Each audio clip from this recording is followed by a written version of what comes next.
morning and welcome to Morning Movie News. This year is Batman's 75th anniversary. And while for his big 7.5 last year, Superman got a movie, Batman has to settle for a movie that's just going into production that he has to share with Superman and where Ben Affleck will portray him. Some might say that's a gag gift, but I think it's an exciting gift and a potentially exciting new chapter for Batman. And I hope that Ben Affleck takes advantage of this opportunity to join in on the celebration and show how much he cares about not just being part of a lucrative franchise that he hopefully doesn't kill, but about the character itself. And I think he does care about Batman. I think you have to care about the character to take something like this on at this point. I mean, I think when George Clooney did it, maybe not as much. And George Clooney has been famous for saying admitting that he ruined the franchise, or at least set it back considerably. But I think after Christian Bale to step into the cowl, to put on the cowl after him, you have to be pretty serious that you can handle it and that you have a plan. And so I think Ben Affleck, as we all know, he has quite the plan. He had a plan to turn his career around and it worked. I think he has a plan to play Batman. So they have no movie. So what else do they have planned? They have a lot going on. I think this is a very big celebration. I think I'm a big Batman fan, by the way. I'm a little biased. Batman and X-Men are my two favorite comic book properties. I enjoy other comics, but I'm just a sucker for anything with the Batman or X-Men involved. But anyway, I think that Superman was more of a retrospective. You know, it was kind of exploring where we'd come from as Warner Brothers and DC still try to decide where they're going. I think even now, even after Man of Steel has come out, they're still not quite sure how they define Superman. And I think that's one of the reasons you have him sharing his sequel with Batman. But that retrospective short that they did an animated short, and it was quite good. I'll put a link below in the video description. But Batman is also getting an animated short, but not one. He's getting two. And Timm is coming back to oversee them, as well as Darwyn Cooke. Two big names. Darwyn Cooke in comics as well, DC Comics as well. He's done some wonderful standalone graphic novels, especially in the Batman universe. I actually really like his Catwoman, Selina's Big Score story. He did a lot for the Catwoman character, and I hope she'll be included maybe in that short. But he's very good, and his animation, he's been involved with the animated movies of his New Frontier. I didn't like New Frontier so much, but a lot of people did, and it was some beautiful animation came out of it. So I think those are two big names to have on these animated shorts, and I can't wait to see them. I hope that one's retrospective like the Superman one was, but I hope we also look into Batman's future, because he is a character that is clearly defined. He has a very big, strong fan base, like myself. I'm part of that, as I said. So I think people don't need so much to explore where Batman's come from. I think they're very curious as to where he's going, especially with this Ben Affleck news. So I think that should be a big focus on this celebration. So we have the two animated shorts. We're also getting two animated movies. Now, we've all been talking about Son of Batman. I reviewed the trailer over on Think About the Ink. But we're also getting another Batman animated film this year called Assault on Arkham. We haven't heard very much about that at all. It sounds very good. I hope it's not taking off too much of some of the Arkham things, the Arkham War that they explored over in New 52. I would love to see the Batman animated stuff kind of go back into its own universe. I guess that's wishful thinking. But of course, Batman, with the animated series that Timm and Paul Dini did, really started this, renaissance of Warner Brothers animation. And as I've said many times, I think even the animation you see today is still riding on the coattails of that Batman the Animated Series. So I hope we can see some return to form and not just as I said, a retrospective on how good that was, but maybe bring it back a little bit. That would be wonderful. So in other film news for Batman's anniversary, 75th anniversary, they're releasing a 25th anniversary edition of the Tim Burton Batman film, the one that started it all. One of the first big comic book movies, even before Spider-Man and X-Men. And I think while it seems very foreign to us today, who see comic book movies that strive for more realism, I think Tim Burton did a wonderful job. It's a very successful film. My favorite Tim Burton Batman, though, is Batman Returns. I wish they were releasing an anniversary edition of that. But I mean, the work that he did on the first Batman, huge, obviously, started the whole franchise for Warner Brothers. And I think it was right up there with the Christopher Reeve, Richard Donner Superman. And I think it's certainly worth checking out. So I'll be interested to see what extras they have prepared for that. They better have some original extras. I hate it when they just repackage a bunch of old extras. But I think this is a big deal year, and unless they want to have because everyone will be talking about the DVD regardless, or the Blu-ray, so they better have them saying nice things. So what else is planned besides those two animated shorts, the animated two 2 animated films and also the Tim Burton 25th anniversary release. Well, we're going to have a Batman Day. So on Wednesday, July 23rd, get yourself to a comic book store. They're going to have a bunch of things on sale, special issues, merchandise. I'll have merchandise all year, but that's the big day. And also San Diego Comic-Con. I did not cross-reference this before I started filming. I wonder if this 23rd is during Comic-Con. Comic-Con might actually be a week earlier. I think they try to be a little earlier in July. But anyway, at San Diego Comic-Con, of course, you're going to want to go and visit the DC booth. They're going to have obviously a lot of stuff on display. But one thing in particular that will be either at their booth or in a standalone exhibit will be different contemporary artists doing their interpretation of the Cape and Cowl. That sounds very interesting to me. I think that sounds, it'll be hard to beat, when they recently had all the Batmobiles on display. I actually did a video on that. I got to look at all the Batmobiles and interview the people who helped make them. I'll put a link to that at the end of this video. That was a great San Diego Comic-Con exhibit. Hard to top. But this is a new, interesting way with the art. I mean, we've seen this done many times before. Here in New York City, they've had artists do different variations on taxis, on apples that they've put around, pianos. We've seen Mickey Mouse done often by other artists. So this is something that's been done, but I think applying it to Batman is a great idea, especially to the Cape and Cowl. I'll be interested again to see what people do with that. What would you do? We'll maybe get some good deviant art going there. And then also they mentioned that the Gotham TV series will be starting on Fox in the fall. Now, as I said just earlier this week, I'm extremely excited about that. I think it looks phenomenal, potentially better than the work they're doing on the big screen over at Warner Brothers in DC. So I'm very curious to see that, and I think that's a great gift. Wouldn't it be wonderful if just like Batman the Animated Series started a renaissance for Warner Brothers Animation, and some of you might argue Smallville and Arrow already started this, but I'm talking like really kind of the huge mainstream appeal that breaks beyond, the WB, where those shows air, or the CW, I guess, at this point. I guess Smallville was on the WB and Arrow's on the CW, but this is on Fox. So to maybe see a show be really, have a huge number of people tuning in the millions, close to maybe 10, like, well, network, that's what network can do most these days, I guess. But that would be really wonderful to see. That would be great if we had a new renaissance begin in Warner Brothers, television, live-action television. I think that would be great. And how fitting that would be Batman every time. Or I guess in this case, Jim Gordon. So if you want to see the plans in detail that Warner Brothers and DC have for the 75th anniversary, you can go to their website they've set up, batman75.com. 75 isn't written out, it's batman75.com. So I'm very excited. What do you think, and what do you want to see from those two shorts? And write your thoughts down below on Batman in general. And if you think DC does a good job with these anniversaries, do you think they did enough with Superman?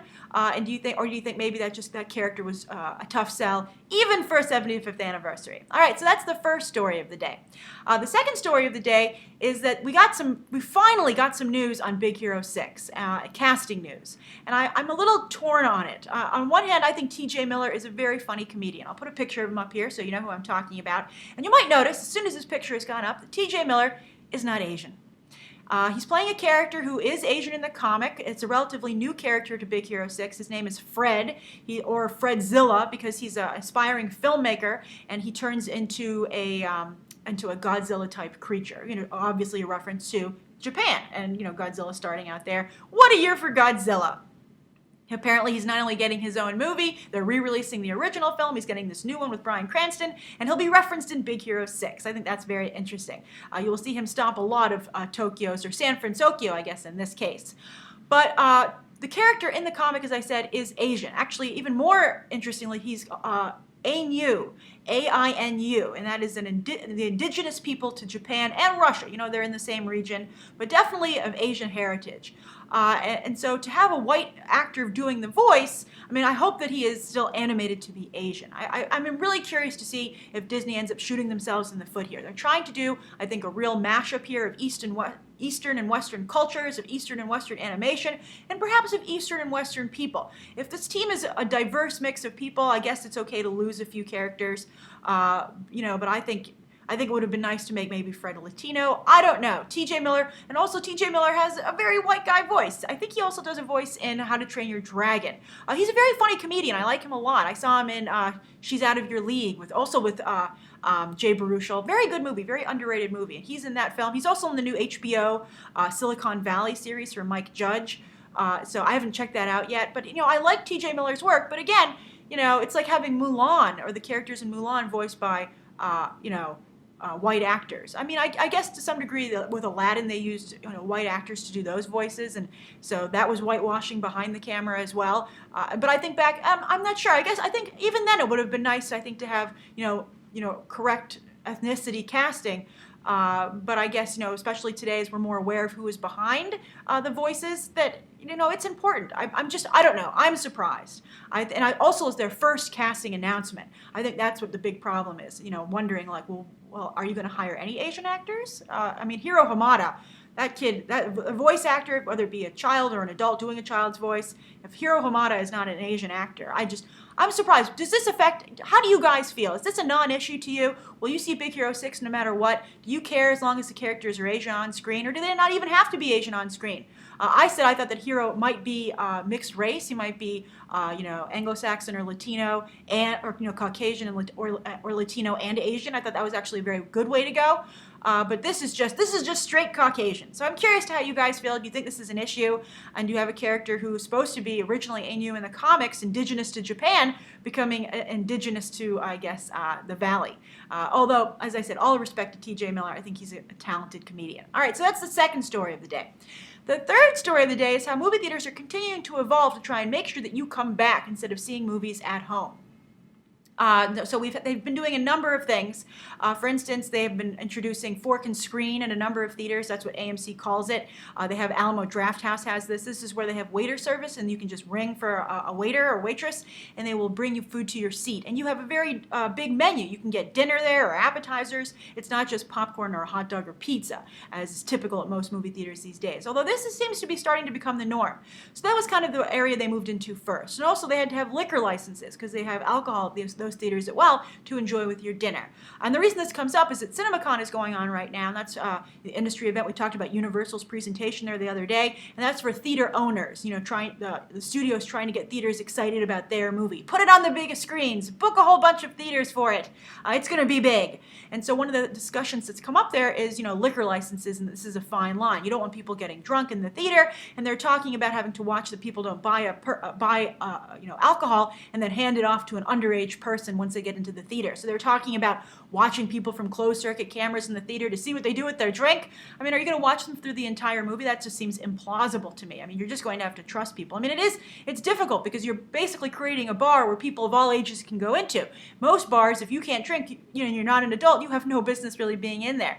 I think the movie theaters are just going to have to trust people. And I don't know how much hard liquor they should be serving. I think they should really be focusing more on the stuff that would accompany a meal. I mean, I don't think, they said they've been selling special vodka drinks for the Avengers and Looper, for instance, but I don't know. And the other thing they've been working on is these recliners, reserved seating, of course, in all these theaters, and a recliner, with these fork and screen, you either can have like a regular sit-up, regular movie theater chair, almost like being on an airplane with a tray and eating your food that way, or a big recliner where you can lie back, you can have a tray, you can not have a tray. It's really almost like watching a movie at home.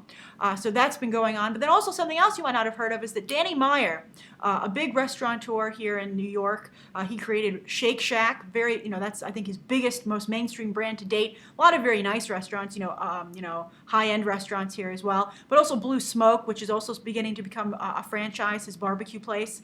But AMC has hired him to create something called Red Kitchen to directly compete more with Alamo Drafthouse. I mean, AMC Fork and Screen serves, a full menu, but it's not as let's not say as culinarily ambitious as what Alamo Drafthouse has put together. So AMC wants to be competitive there, and so they've hired Danny Meyer to create this Red Kitchen where you can order things that are a little bit more, as I said, ambitious. So I'm curious to how you guys feel about this. That's why I'm bringing this up. Is this stuff work for you? Is this an incentive to get you into the theater? Do you like these choices? Do you like having a reserved seat? Do you like the recliner? Do you like a big meal? I've tried it. I like the appetizer aspect of it, but I have to say I like going to have my food before or after the movie because I like to talk about the movie. I like to interact with the people I'm going with.